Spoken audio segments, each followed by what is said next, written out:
السلام عليكم ورحمة الله. اليوم إن شاء الله بنسوي سلسلة أطباق مساعدة في رمضان أو طبخات مساعدة في رمضان. عندنا الحين بنسوي صلصة البيتزا خطوة بخطوة. طبعا شلنا الجزء الخربان نقطعه على شكل زايد،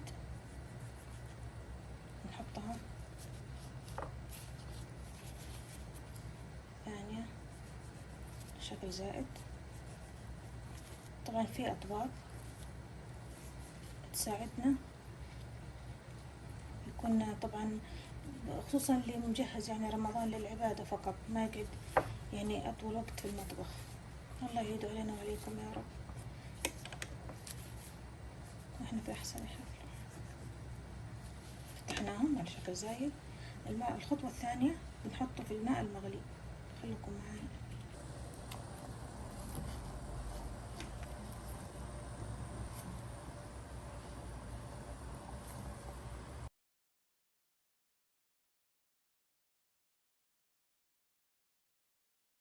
الحين حبايبي خلص مدة 10 دقائق على النار، نشيلهم ونحطهم في ماء بارد.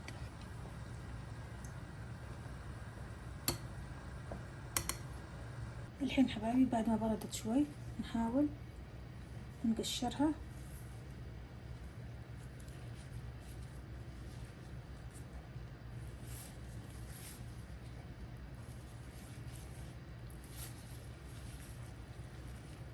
استعدادا لعصرها.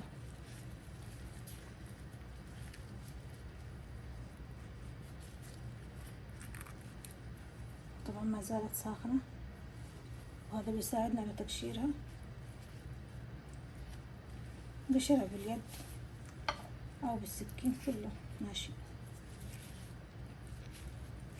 خلصنا من القشرة هذه.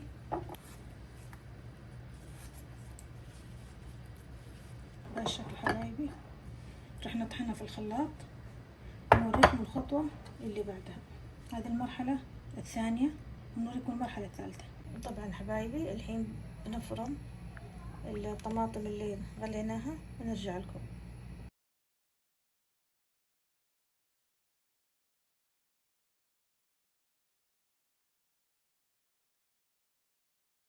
خلصنا الفرم. الحين نبي نحط ربع زيت، ربع كوب زيت نباتي في القدر، ملعقة من الثوم. الحين ننزل الطماطم.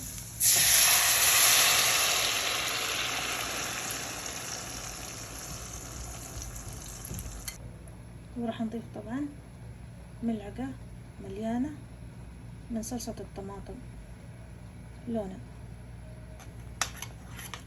نتركه يغلي طبعا لمدة ربع إلى 20 دقيقة يتماسك على نار هادية. طبعا في هذه الأثناء نمسك فيه. الحين نطفي عنها النار، نجهزها نحطها في أكياس الفريزر بس بعد ما تبرد. الحين طبعا بنعبيها بعد ما بردت. حطيت عليها زعتر مجفف. الحين بنعبيها بعد ما بردت بأكياس ونفرزها.